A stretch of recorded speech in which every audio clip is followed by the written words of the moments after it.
Hello नमस्कार सबैजनालाई। आज चाहिँ मैले अस्ति नै रोपेको काँक्रा थियो त्यो देखाउन गइरहेको छु। यहाँ चाहिँ मैले काँक्रा सायद मैले योभन्दा 1 महिना अगाडि रोपेको थियो होला। यति मजाले फुल खिलेर आएछ। हेर्नुहोस् न, यहाँनिर पहेँलो पत्ताहरू पनि पुरा भएछ। यसलाई सायद चुँडाएर फ्याँक्छु भने चाहिँ हुन्छ होला हौ। चुँडाएर फ्याँक्नुपर्ने रहेछ। आज टाइम पनि छैन, मर्निङमा गरेको यो भिडियो, त्यो भएर बादमा यसलाई सबैलाई चुँडाएर फ्याँक्छु। तर फुल चाहिँ यति मजाले खिलेछ, हेर्नुहोस् न। मैले यति बेसी रोपेको छु काँक्रा, तर हर बोटमा एक बोटमा चाहिँ यति मजाले फुल लागेर आएको छ।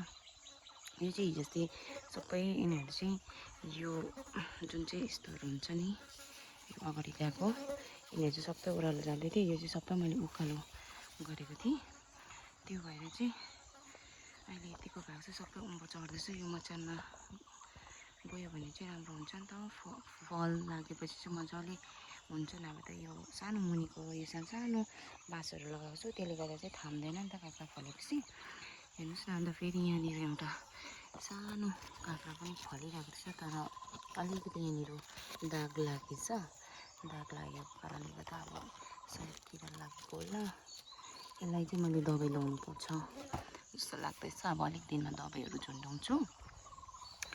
र यही यति बेसी रोपेको छु काँक्रा चाहिँ। हेर्नुहोस् न, परसम्म छ। यो मचान पनि लगाएको छु। मलाई चाहिँ लाग्दैछ यो मचान चाहिँ अलिकति कम पो हुन्छ कि जस्तो लाग्दैछ, किनभने काँक्राको बोट धेरै छ नि त। त्यो भएर पछि अब यो लहरा बेसी उता भएर जान्छ, त्यति बेलाखेरि चाहिँ बाहिर जान्छ होला जस्तो लाग्दैछ। सायद म यहाँदेखि उँभो चाहिँ मैले मचान थप्नुपर्छ जस्तो लाग्दैछ।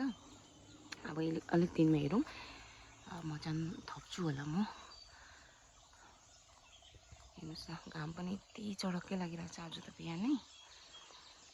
यति बेसी सबै हर एउटा बोटमा चाहिँ फुल खिलिरहेछ।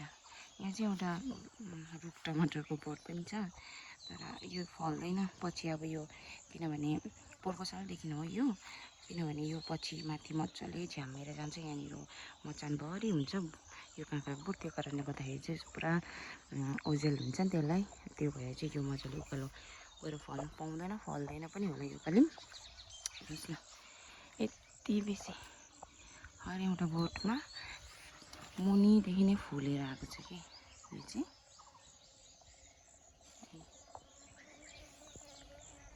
यो चाहिँ अस्ति नै मैले मकै रोपेको छु। काँक्रा चाहिँ यस्तो भएको छ।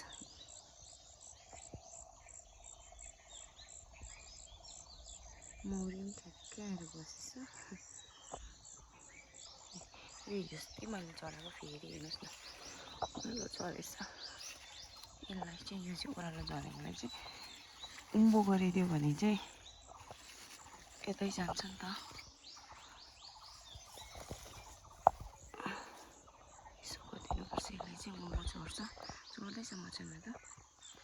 यहाँ डल्ले खोर्सानी पनि छ, यो पनि राम्रोसँगले फल्नु पाउँदैन, किनभने यसको सेडले गर्दाखेरि केही फल्नु पाउँदैन। यसमा पनि मैले रोप्नु चाहिँ धेरै रोपेको थिएँ, तर सायद दुईवटा बोट मात्रै आएको रहेछ। र पनि हेर्नुहोस् न, मुनिदेखि नै फुल खिलेर आएको छ यसमा पनि। आज फेरि दिन यति दामी भएको छ कि घाम लागेर। यति बेसी रोपेको छु काँक्रा चाहिँ। यो मचान पनि हामी आफै लगाएको।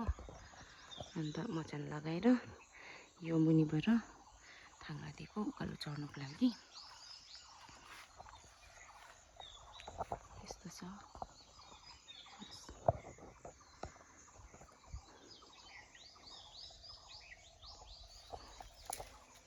आज चाहिँ तपाईँहरूलाई यही काँक्रा यस्तो भएको रहेछ नि त। म एकछिन यहाँनिर काँक्राहरू यसो हेर्न आउँदाखेरि चाहिँ मजाको भइरहेको रहेछ, त्यो भएर मलाई भिडियो गर्नु मन लागेर चाहिँ मैले भिडियो गरिराखेको।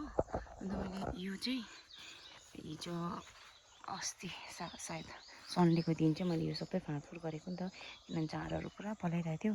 झारले गर्दा सायद अब काँक्रालाई अलिकति उयो गर्छ होला, काँक्राको मलहरू चुस्छ होला भनेर चाहिँ मैले यो सबै यो झारहरू काटेर मजाले चिल्लो बनाइरहेको छु। अन्त